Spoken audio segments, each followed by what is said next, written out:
I'm Tyler. And I'm Katie. You're listening to Not-Stalgia, the podcast, brought to you by a middle school dance. Y'all remember middle school dances, right? Boys on one side, girls on the other. It's vaguely dark, kind of stinky, especially after hour 2. You're full of soda, probably Cheetos, looking around, seeing who's going to dance with you, hoping that your gym teacher / DJ for the evening is planning a lottery dance later. Do you remember the lottery dance? It's the only way I ever got to dance with any girls So at any point. For all of our listeners who maybe didn't go to our middle school, because I don't know if this happened at other middle schools, because it really seems like bullying. Also, it doesn't seem like a large base of our listeners who didn't go to our True. school. I feel like most of you did. Go Lions. If you didn't go to our middle school, the lottery dance was where all the girls put their names in one hat and all the boys put their names in the other. If you wanted to participate, this wasn't required. It's not like Shirley Jackson's The Lottery.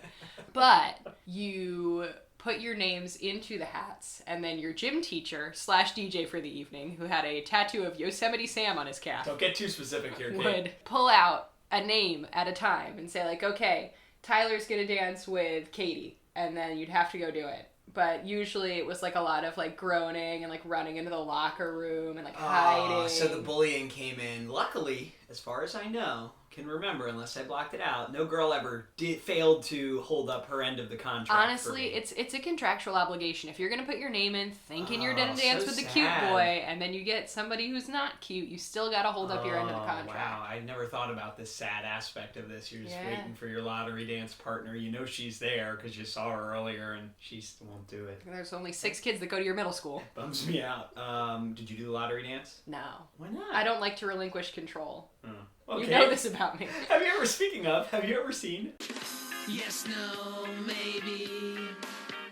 I don't know. Can you repeat the question? You're not the boss of me now. You're not the boss of me now. You're not the boss of me now.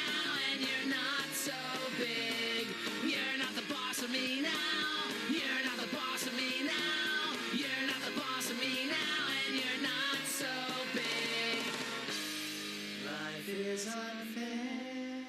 Malcolm in the Middle? Oh, we did, because you made me watch a couple episodes. We tried to watch this legitimately, I feel like, in our lives, which is not true for almost any other show that we've done on this podcast. But We didn't get into it, and I don't remember the reason. I thought I vaguely... This must have been our old apartment. This was a long time ago. It could have just been that our old apartment was terrible and a fire hazard, and I was stressed all the time in there. TV was worse there. That was pre the start of this podcast, because we started this podcast here. But now I'm contractually obligated to watch the things you want me to watch. It's like the lottery dance. I should be in the bathroom right now. What do you remember about... First of all, did you ever see it as a... No.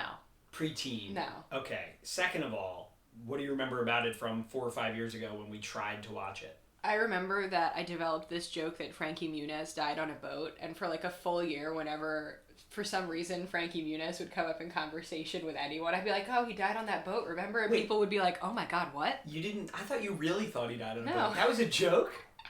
Wow, I've been played masterfully. I've been playing the long game. That was incredible. Okay. What about Dewey? Do you remember? I feel like you were kind of obsessed with Dewey. Oh, he was cute. He was like basically transparent. I liked him. Very small boy. Yeah. I liked all the actors. That's the thing. Yeah. You know, so Jade Kaczmarek, she's great. It's a woman trying her best. Good pronunciation. Yeah, I feel like I'm surprised we didn't get more into it. Maybe we will after this. So, Kate, Malcolm in the Middle. This sounds like a joke, but this was created by a man named Linwood Boomer. And Boomer. Did you watch Little House on the Prairie? That seems like a show. It was definitely on in the background, and my mom would be like, look, Little House on the Prairie, and I'd be like, why are these people all so dirty? Oh, you couldn't get... Oh, interesting. In my No, mind, you were a big fan as a kid. I liked the books. I liked the idea of living alone on a prairie. Okay. I just didn't like the TV show. The dad was kind of hot, though. Is the one child blind in the books? Did you really read the books? I can't remember. Okay, well, in the show... I think so. When you have the blind character, she goes to a school for the blind later. Yeah. The teacher at that school was played by Linwood Boomer. He himself was an actor back in the day. And then he created Malcolm in the Middle, as he says, based on his experiences growing up, which the whole point of this show is it's like a chaotic... Yeah, it's pretty zany. You know, so I kind of feel bad for the guy if this was his... And maybe watching it now, it'll be funnier than... Anyway, yeah, it seems like it's kind of like the parents are kind of mean sometimes to the kids, but, you know, that happens. Yeah, he was probably a kid in the 30s. It's true, his name is Boomer. The parents, that was their only mode. So We didn't have, like, nice parents until, like, the 70s. And then everyone complained that their kid, everyone gets a trophy. It was their fault. All right, Kate. They were the ones handing out the trophies. This show aired on Fox. It ran from January 9th, 2000 to May 14th, 2006. In that time, they made 7 seasons and 151 episodes. It starred Frankie Muniz, who did not die in a boat, but did have 2 mini-strokes in 2012 and 2013 that erased a lot of his memories, including most of his memory of making this show. Oh, poor Frankie. At the time of the show, he was a humongous child star. Did you see any other Frankie Muniz stuff? Was he just really tall and big? No, he was actually quite tiny. Can you name anything else he was in? He was in a lot of stuff back then. Was he in a movie called My Dog Skip? Yeah. I cried through most of that, I think. I don't know why. I had that on tape. Just a weird time for I me. have to watch My Dog Skip. Yeah, it was a sad dog movie. Yeah.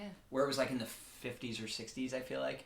Anyway, so My Dog Skip, Big Fat Liar, the Agent Cody Banks movies where he was like a kid's super spy, secret agent. You could not trust a kid to be a super spy. You ever tried to have a kid keep a secret? You're like, all right, we got a surprise for your parent. Don't tell them. I got your mom something great for her birthday. Don't tell her. Terrible. He was in some Disney Channel original movies. I have this memory of one where he was like in a wheelchair and then was in a boxcar derby event, I think. He was in a lot of stuff. So he was huge, and that was like during Malcolm in the Middle. So he was a very popular child star at the time. It's got Bryan Cranston, of course, just a minute before Breaking Bad. I just can't believe he did both. Well, supposedly... Get you a man who can do both, you know? Hal and Walter White. Supposedly, the way the story goes is that if Malcolm in the Middle had lasted one more season, which it might have, and then didn't at the last minute, he would have had to say no to Breaking Bad. So, you know, it's good fortune. Like, it's that. This is right after Malcolm in the Middle. And you didn't grow up with this, but like everyone else who did, when we associated Bryan Cranston with comedy, and so when Breaking Bad came out, the sort of early buzz was like, it's the dad from Malcolm in the Middle in like a super serious role. Like, that sounds dumb. So I think part of Breaking Bad's success was magnified by the like, you went in thinking it would be silly, and then he completely blows you away. And then, like you said, Jane Kasmerick as Lois the mom. It's got a good cast. Everybody, all the other kids are funny. I didn't write their names down, but they're not Frankie Muniz. Apparently not funny enough.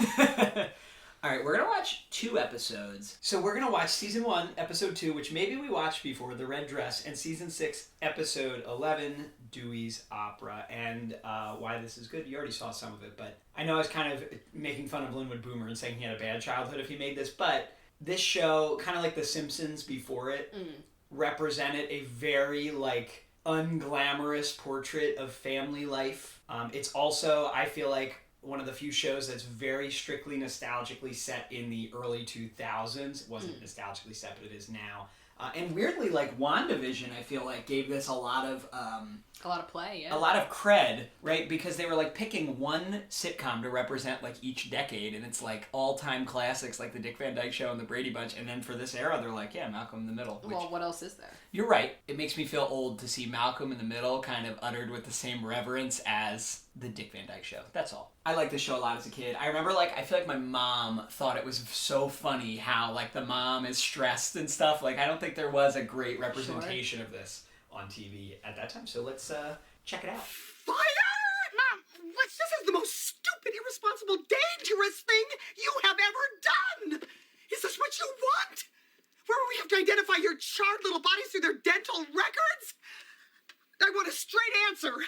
Who did this? Malcolm did it. Reese did it. I didn't do it. I didn't do it. We're going to the dentist. And who could forget the amazing They Might Be Giants theme song, which got me into They Might Be Giants. That's what did it, huh? They Might Be Giants is good. They Might Be Giants is okay. Oh my god. One of the things I do remember about watching this is that their house is, like, absolutely filthy.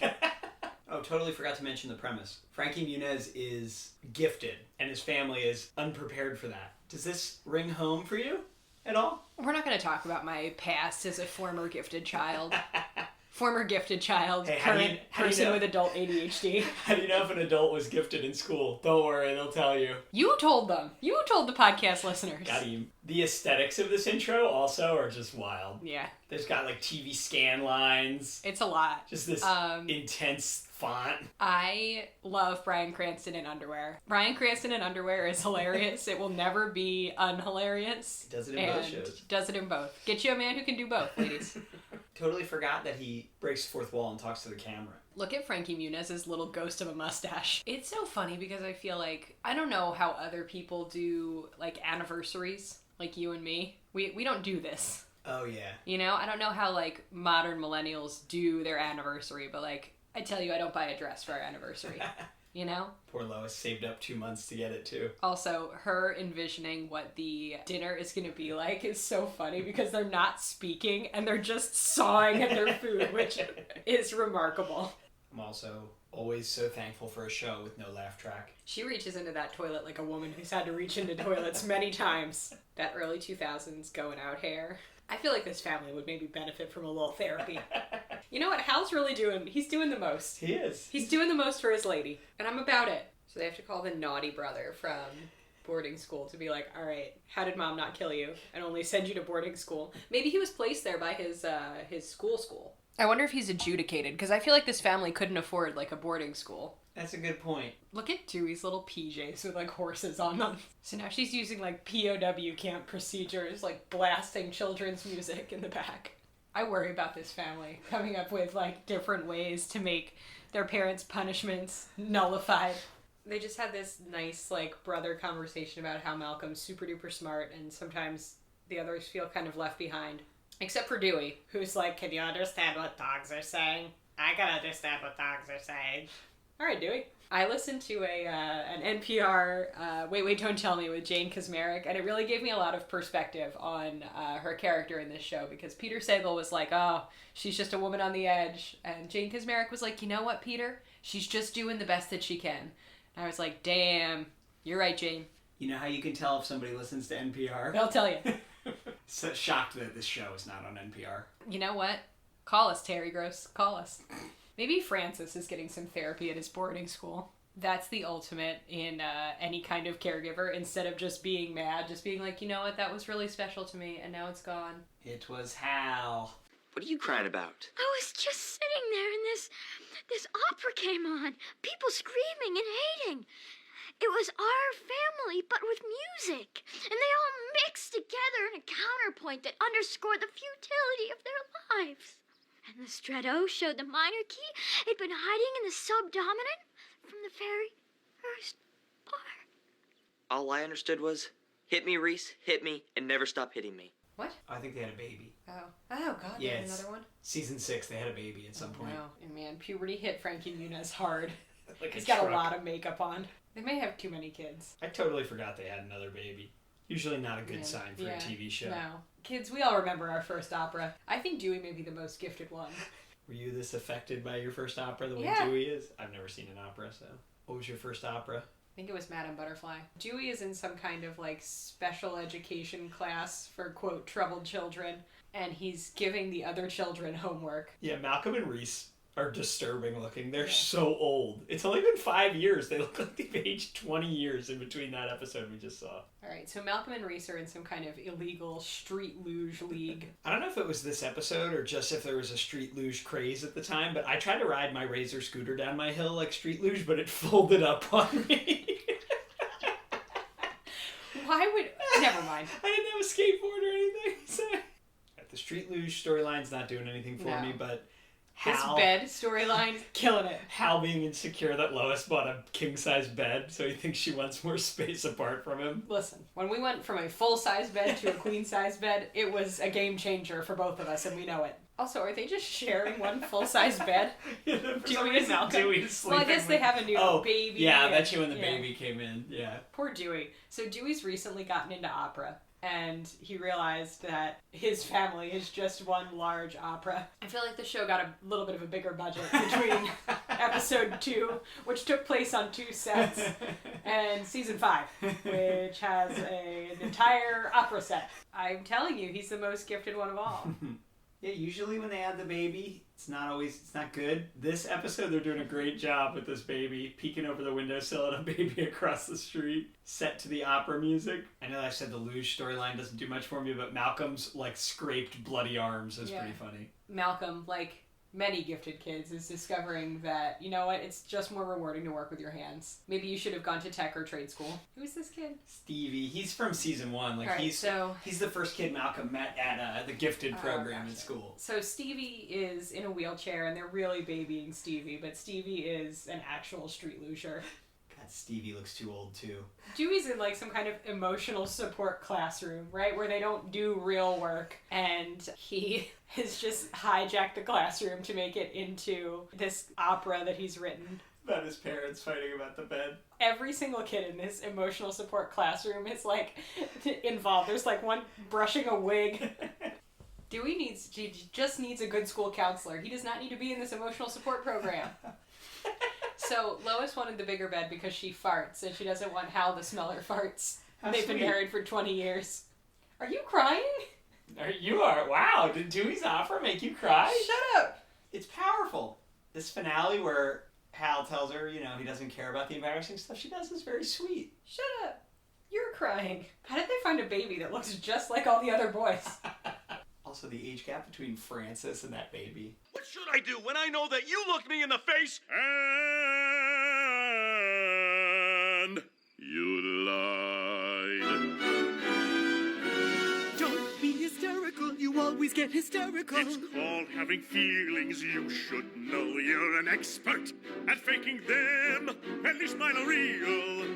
Hal, don't make a thing out of this. What should a man do when he knows that he'll never be happy again? Sing a song! Just get a grip, Hal. Don't overreact. Overreact. I feel horrible. I feel lousy. I'm having a stroke. Seriously, Lois. It feels just like... We think it's for two. We're sure it's for two. It's a panic attack, like that time in the laundromat. Breathe into a pillow. Wow, that was like, I haven't had the ending of a TV show give me that leave them wanting more feeling for a long time. Holy smokes. They went to credits right before the kids started performing the show in front of Hal and Lois. All right. Wow. I'm not gonna lie, you done good, boy.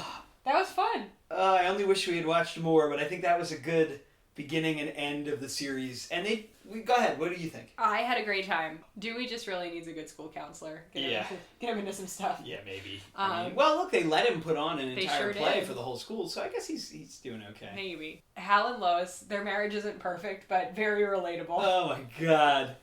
That was great. Yeah, the only weak part was the stupid street luge. The street luge was not a great It feels like the component. boys just got too old. Yeah. Dewey was the highlight of that one because Oh, he's absolutely.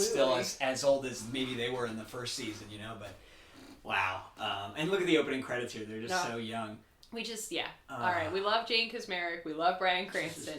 Honestly, I could take or leave Frankie Muniz. You know what I mean? Frankie Muniz in the earlier episodes, I'm fine with. I'm into. He's so old at the end there, and they're doing like him behaving very immaturely, which I get it, boys do, high school boys do, but he literally looked like he was 25 to me there. No, it was fun. It was. I don't want to complain too much because I had a good time. I really don't think there's like a weak link in the ensemble cast, if we're being honest. You know what I mean? Yeah, even the new baby was funny in that episode. Wow. Maybe we'll watch this. Would you be amenable to seeing this in your real life at any point? Potentially, after we run out of shows. Yeah. All right, well, Malcolm in the Middle kind of holds up. Funny little portrait of, I want to say dysfunctional, but like they're pretty normal. Yeah. You know, I feel like it's like a big deal about how dysfunctional they are, but just like The Simpsons was before that. The Fox channel, say what you will, they seem to have done a good job. We haven't even seen Married with Children yet, of just putting these like very warts and all families on TV. Tell us what to watch next. You can leave us a voice message with the link in this episode description. Subscribe to the podcast. Please rate and review us on Apple Podcasts. It's not called iTunes anymore. I will keep wanting to call it iTunes. Yeah, don't. Send us an email, notstalgia@aol.com. Visit our website, www.notstalgia.org, or just find us on social media. Thanks for listening. Enter a desperate world Hey, all I can think about is how hard he's twisting my nipple. where Ow! life is cheap, I'm gonna die! survival is a luxury, There's meningitis, there are car accidents. and the most terrifying adventure of all is Surviving Your Family. Drink your milk. It's lumpy. Then chew it. From the network that brought you The Simpsons Dude. comes a comedy that proves there's no such thing as a normal family. Malcolm in the Middle, coming to Fox this January. Stop playing with yourself.